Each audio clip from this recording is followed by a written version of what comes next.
Ya inilah memang bedanya LPSK dengan penyidik, dengan penuntut umum, dengan hakim. Ya, penyidik itu selesai P21 selesai tugasnya, ya kan? Jaksa dan hakim selesai vonis selesai tugasnya.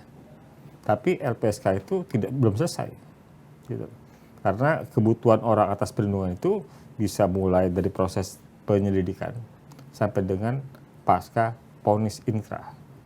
Jadi perlindungan itu tidak linear dengan perjalanan proses hukumnya, gitu. Jadi sepanjang dari proses hukum yang sudah inkrah itu ternyata masih dibutuhkan perlindungan karena ada situasi tertentu, ya kan, karena ada hak yang harus dipenuhi, maka itu masih bisa diberikan, gitu loh.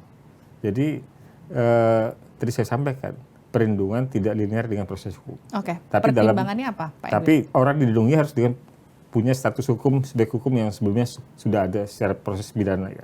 Baik sebagai korban, pelapor, ahli, saksi pelaku atau justice collaborator.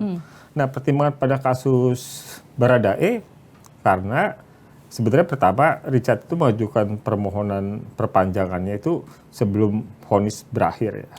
Dan kebetulan juga Mbak Livi, itu tanggal vonis berakhirnya itu sama dengan tanggal jatuhnya vonis itu sama dengan tanggal selesainya perlindungan untuk 6 bulan pertama. Kan perlindungan 6 bulan pertama dari 15 Agustus gitu loh.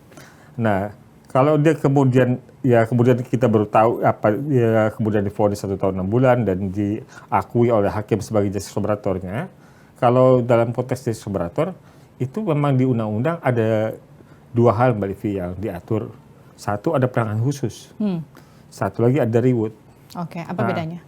Kalau penanganan khusus misalnya dia dipisahkan dari tersangka lainnya, pemisahan penahanan.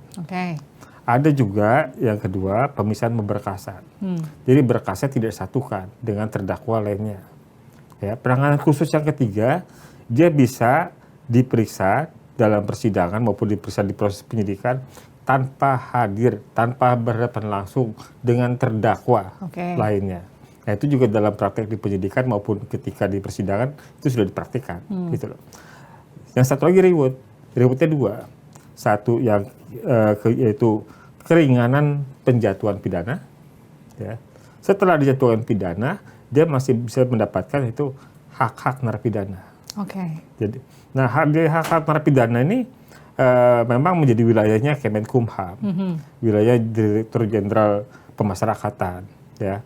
Jadi itulah yang saat ini yang kemarin kita saksikan, misalnya Eliezer ditahan, dieksekusi di Salemba, tapi kemudian ditempatkan di rutan Barreskrim, ya. Nah, LPSK masih ada kewajiban terhadap Eliezer, ya, sebagai bagian dari reward dia sebagai justice collaborator itu pemenuhan hak narapidana.